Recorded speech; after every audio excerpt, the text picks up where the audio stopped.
Good morning बच्चों। हम लोगों ने डिफरेंशिएशन का पार्ट समाप्त कर लिया। ऑल अबाउट द डिफरेंशिएशन जितना था वो मैंने आपको पढ़ा दिया। आप वर्क करते रहें और अगर कोई प्रॉब्लम आती है तो पूछते रहें।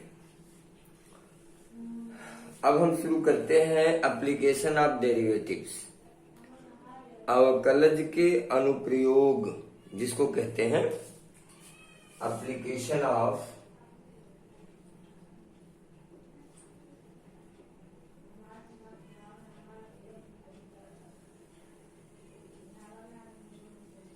डेरिवेटिव।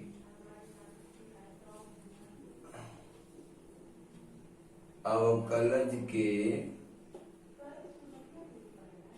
अनुप्रयोग,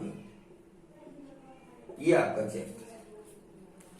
इसमें बच्चों क्या क्या पढ़ना है पहले आप जानिए। अवकलज की दर, अवकलज की दर। Number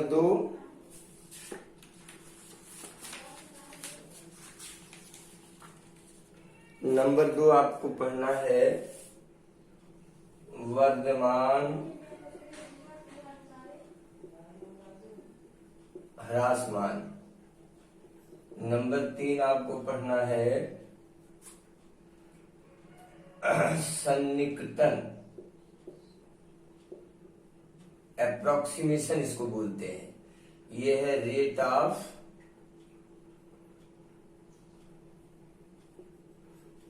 derivatives. ये है इंक्रीजिंग एंड डिक्रीजिंग फंक्शन। ये है अप्रोक्सीमेशन। नंबर 4 आपको पढ़ना है नॉर्मल एंड टेंजेंट, यानी अविलंब एवं स्पर्श रेखा। और अंतिम में आपको पढ़ना है उच्चिष्ट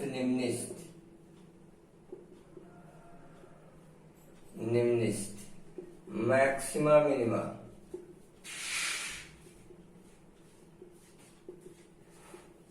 बच्चों ये 5 टॉपिक्स हैं एप्लीकेशन ऑफ डेरिवेटिव्स के। नंबर 1 अवकलज की दर, नंबर 2 वर्धमान ह्रासमान फंक्शन, इंक्रीजिंग डिक्रीजिंग फंक्शन क्या होता है, नंबर 3 सन्निकटन है, नंबर 4 नॉर्मल टेंजेंट है, नंबर 5 मैक्सिमा मिनिमा है। इधर के जो 3 पार्ट हैं ये इतने महत्वपूर्ण तो नहीं है परीक्षा की दृष्टि से, बहुत छोटे छोटे चैप्टर्स हैं, लेकिन अंतिम के जो 2 हमने लिखे हैं ये इतने महत्वपूर्ण हैं कि इनसे short, very short and long सभी प्रकार के प्रश्न बोर्ड परीक्षा में पूछे जाते हैं और हर साल। तो आप इसकी इम्पोर्टेंसी को समझिए। अब हम आज शुरू करते हैं अवकलज की दर। फर्स्ट पार्ट ऑफ एप्लीकेशन, पहला अवकलज की दर।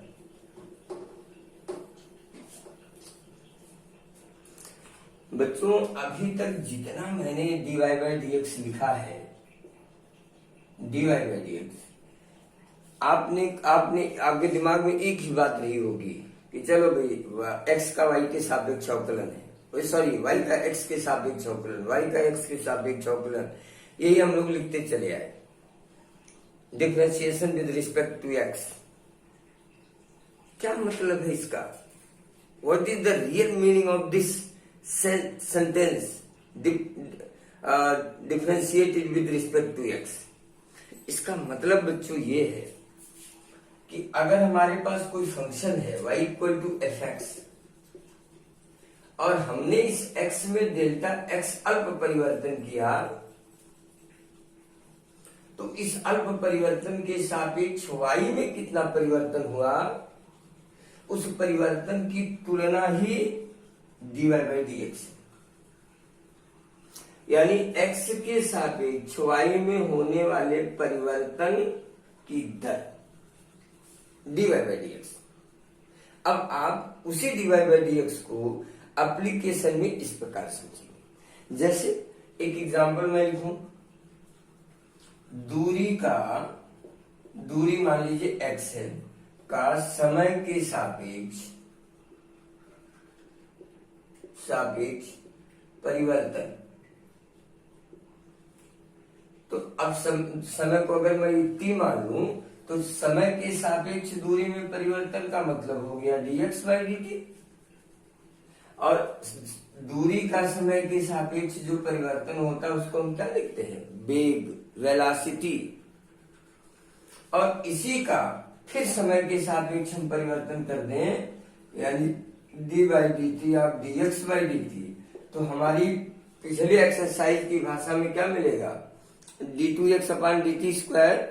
लेकिन अगर हम इसका मान यहां रख दें d by d t of v यानी डीवी बाई डी टी, तो इसका फिर नाम बदल गया, ये त्वरण हो गया। यानी एक भौतिक राशि का दूसरे भौतिक राशि के सापेक्ष परिवर्तन हम ज्ञात करेंगे। एक में चेंज हुआ तो दूसरे में क्या होगा, इस ऑल अबाउट टॉपिक्स में हम लोग यही पढ़ेंगे और यही इसका सेंस है। तो आइए कुछ स्टार्ट करते हैं क्वेश्चंस और आपको समझाने का प्रयास करते हैं कि हम dy बाई डी एक्स यानी डिफरेंशियल कोफिशिएंट का उपयोग कैसे करेंगे। आइए एक्सरसाइज नंबर 9.1 पहला ही क्वेश्चन है, धातु की एक वर्गाकार प्लेट का प्रसार हो रहा है तथा इसकी भुजा 2 सेंटीमीटर प्रति मिनट की दर से, देखिए 2 सेंटीमीटर प्रति मिनट, मान लीजिए वर्गाकार धातु की प्लेट की भुजा x सेंटीमीटर। अगर भुजा x है और समय के सापेक्ष इसका परिवर्तन करेंगे तो क्या हमने अभी आपको बताया dx बाई dt, और ये दिया हुआ है कितना, 2 सेंटीमीटर प्रति मिनट, ये दिया हुआ है हमारे प्रश्न में। प्लेट का क्षेत्रफल किस दर से बढ़ रहा है जबकि प्लेट की भुजा 20 सेंटीमीटर। प्रश्न ये है कि अगर इस दर से धातु की प्लेट की भुजाएं बढ़ रही हैं, इंक्रीज कर रही हैं, तो उसका क्षेत्रफल में समय के सापेक्ष क्या परिवर्तन होगा, यानी क्षेत्रफल किस दर से बढ़ेगा। देखिए बहुत आसान, वर्गाकार भुजा का क्षेत्रफल क्या होगा, भुजा का वर्ग यानी x इंटू एक्स, ये हुआ। t के सापेक्ष दोनों को हम डिफरेंशिएट करें तो बच्चों क्या मिलेगा, ये तो हो गया D A by d T और ये हो गया 2x into D x by d T, ये हुआ। D x by d T की वैल्यू आपके पास है, गुणा कर देंगे तो 2 दूनी 4x।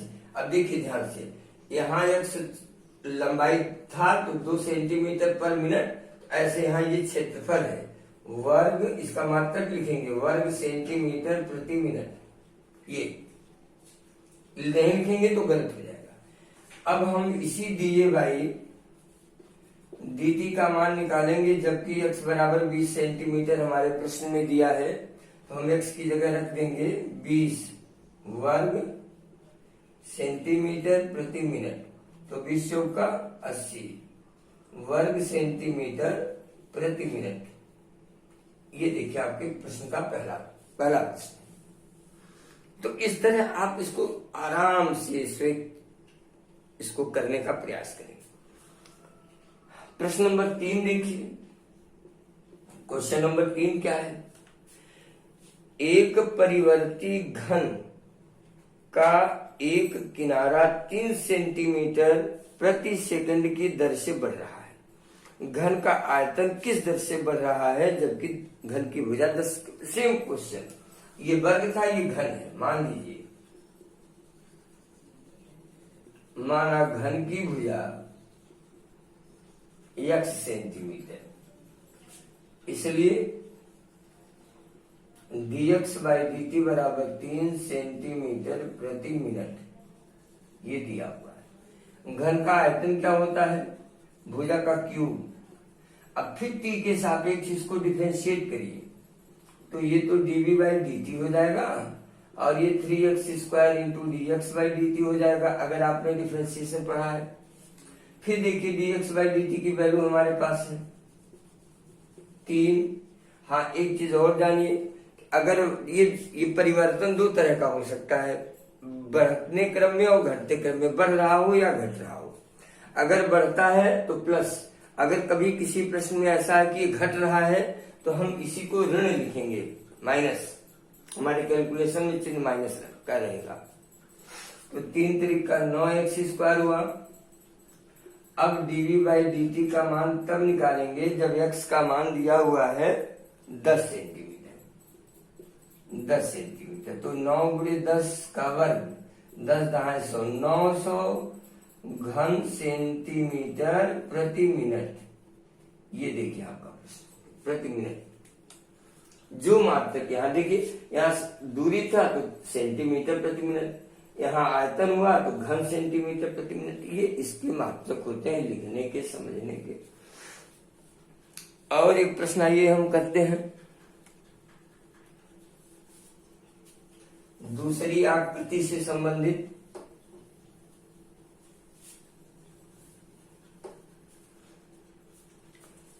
चौथा, पांचवा आइए, यदि एक वृत्त का क्षेत्रफल एक समान दर से बढ़ता है तो सिद्ध कीजिए परिधि परिवर्तन की दर त्रिज्या के व्युत्क्रम क्रमानुपाती होगी। बहुत अच्छा क्वेश्चन। क्षेत्रफल माना प्रश्नानुसार, सीधे लिखिए, प्रश्नानुसार क्षेत्रफल को अगर a से इंडिकेट करते हैं तो dA बाई dt एक समान दर से, कोई डिजिट नहीं दिया गया है, हमने मान लिया उधर क्या है k। जैसे प्रश्नों में 3 दिया था, 2 दिया है, 5 दिया है, नहीं कुछ दिया है, केवल इतना लिखा है कि एक समान दर से बढ़ रहा है, तो हमने मान लिया वो समान दर क्या है, k है। अब क्षेत्रफल वृत्त का क्या होता है, पाई आर स्क्वायर। t के सापेक्ष इसको डिफरेंशिएट करिए, dA बाई dt बराबर तो 2 pi r into d r by d t. D r by d t का मान जरा रख दीजिए, के, sorry, d by d t का मान यहां रखिए और d r by d t पड़ा हुआ है, के अपान 2 pi r d r by d t हमको मिल गया। प्रश्न हमारा ये है कि परिधि परिवर्तन की दर चाहिए। परिधि circumference c is equal to 2 pi r होता है बच्चों, वृत्त के परिधि का सूत्र है 2 पाई आर। फिर इसको हम t के सापेक्ष अगर डिफरेंशिएट करें तो 2 पाई इंटू आर का होगा D r by d T, दोनों तरफ t के सापेक्ष। अब 2 pi into d r by d t का मान हम निकाल चुके हैं, 2 पाई कटा आई। अब आप देखिए डीसी बाई डी टी हमने क्या निकाला, के अपान आर। के क्या है, अचर पद है, कांस्टेंट है। अगर मैं इसको हटा दूं तो डेफिनेटली आप कह सकते हो कि d c by d t is proportional to 1 upon r. यही आपको प्रूव करना था, व्युत्क्रमानुपाती है। तो इस तरह बच्चों 1 से प्रश्न नंबर 5 तक मैंने आपका लगभग पहला कर दिया, दूसरा कर दिया और 5वां कर दिया। 3 तो मैंने कर ही दिए और 2 क्वेश्चन आपको मैंने होमवर्क दे दिया। और भी आगे जब आप बढ़ेंगे तो बहुत अच्छे अच्छे क्वेश्चंस हैं, आप आसानी से कर सकते हैं, कोई प्रॉब्लम नहीं है। अच्छा चलिए एक घटते वाला कर दूं।